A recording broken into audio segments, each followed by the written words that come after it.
I caved.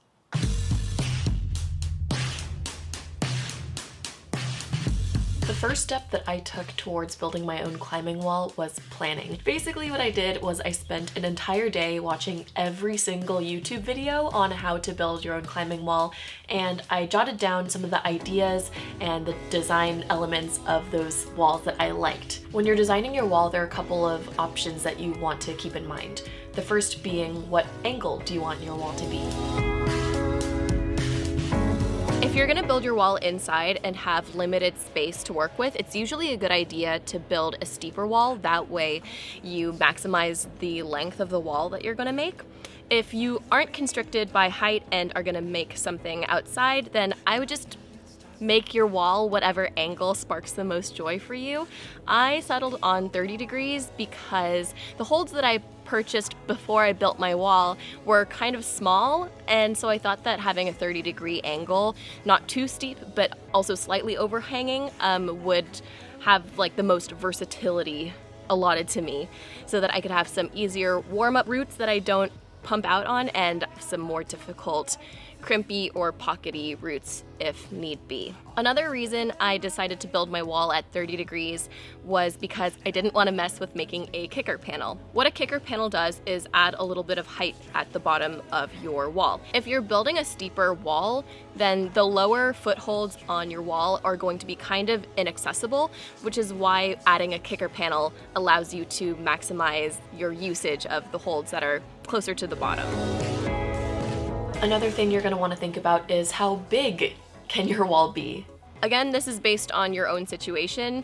My wall is pretty standard. It's 8 feet by 12 feet, and that's because here, at least in the United States, plywood is sold at a variety of standard sizes, one of which being 4 by 8. So what you can do is just purchase 3 4 by 8 panels of plywood and then stack them on top of each other without making any kind of modifications. I've seen people take 2 4 by 8 panels to make an 8 by 8 like system wall if you're building inside, and I've seen people like Anna Davey take 4 of these. I don't know if this is the same size in Australia, but they take 4 of these to make an 8 by 16 wall, which is pretty humongous if I do say so myself. After you do some designing and a little bit of basic trigonometry to figure out how much material you will need for your wall, that brings me to my next step. Here is where you write down your materials list and figure out how expensive your wall is going to be.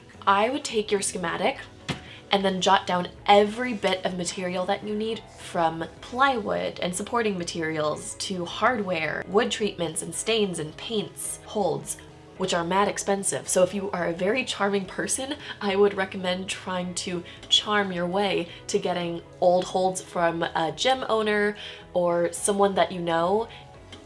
Extroverts, go do your thing. Something also to include in the materials list are the tools that you don't currently have or even know how to operate. You can go to Home Depot or pretty much any hardware store to get the materials that you need to build this wall. But if you're watching this video during the age of the coronavirus, I would encourage you to exercise some caution. What I did was leave the materials out to bake in the sun for a couple of days before I did anything with them. Just give your materials a little bit of time to sit and be alone with their own thoughts for a little bit before you start working with them. First, I started working on the plywood. My plywood that I got had hella knots and splinters on it, so what I did was I examined both sides of the plywood and determined which side had fewer knots and splinters and decided that that would be the side I would climb on. I sanded that down, and to add a little Jen Sense extra touch, I filled in any remaining knots with UV resin and glitter, just because I could. After I was done sanding that baby up, I decided to hit it with a little bit of premium waterproof wood stain because she's gonna live outside. And even though it rains like 3 times a year in LA, I decided that there was far too much woman power going into this project to just allow her to rot away. Oh boy, it's time to roll up our sleeves because we're using power tools. I planned out the grid to have a bolt hole every like 4 inches, and honestly this took me way longer than it should have to plan out, and since I still would probably do a really bad job of explaining how I drilled, I'll just have a little schematic over here.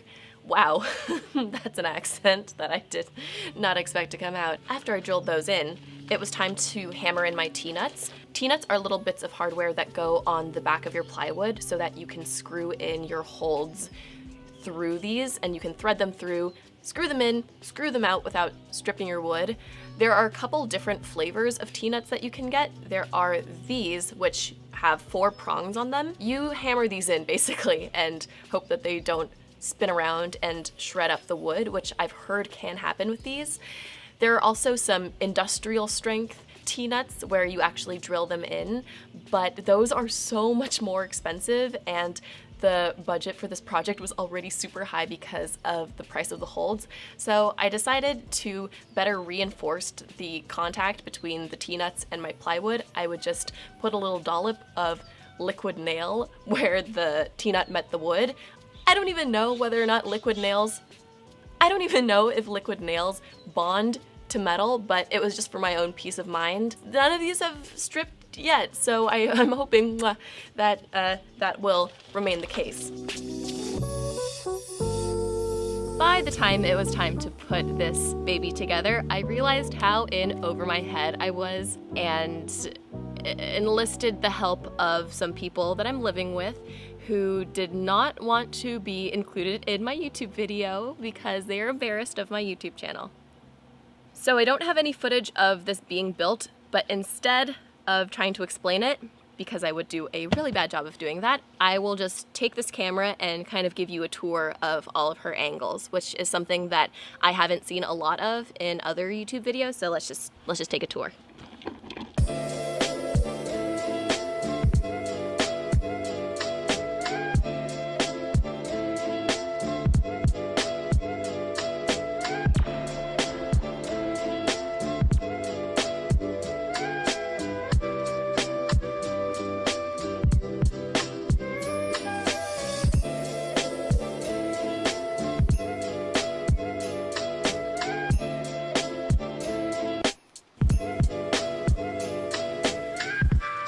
Okay. So, one thing you'll notice about the back construction of this thing, we put the 2x6s, are these 2x6? No, these are 2x4, such that they cover up some of the bolt holes, which honestly, I don't mind. Obviously, if you do care, I would probably position these in the middle. So instead of having them lengthwise down, I would have widthwise down and them sticking up. But we have it kind of flush here. The horizontal beams actually don't cover any of the bolt holes. They're just where the 2 faces of plywood meet each other. But these vertical ones do take out entire columns, which, like I said, is fine by me because I actually have some holds that will directly screw into the wall. So I just will position them there, I guess. But yeah, in a lot of YouTube videos that I watched, I couldn't find a good representation of what the back of a climbing wall should look like, so I was a little lost there, buddy. So here mine is. You can think of a better way of doing this than be my guest, but I don't mind it. Works out.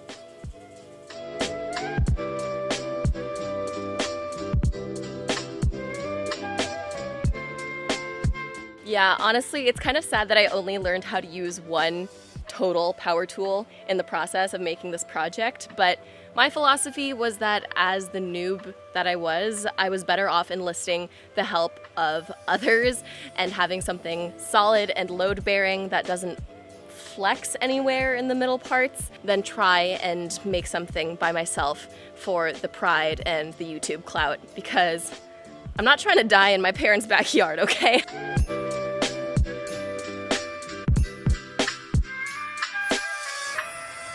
I know there was a lot of information in this video, but the way that I kind of figured out how to make my wall was honestly just by doing as much research as possible. So that's why I compiled a playlist for you guys of like my favorite home wall building videos. So I'll link that over here if you're interested, as well as some other random video that YouTube will recommend to you over here. So thanks so much for watching this video, and I can't wait to film some stuff on this thing. All right, see you later.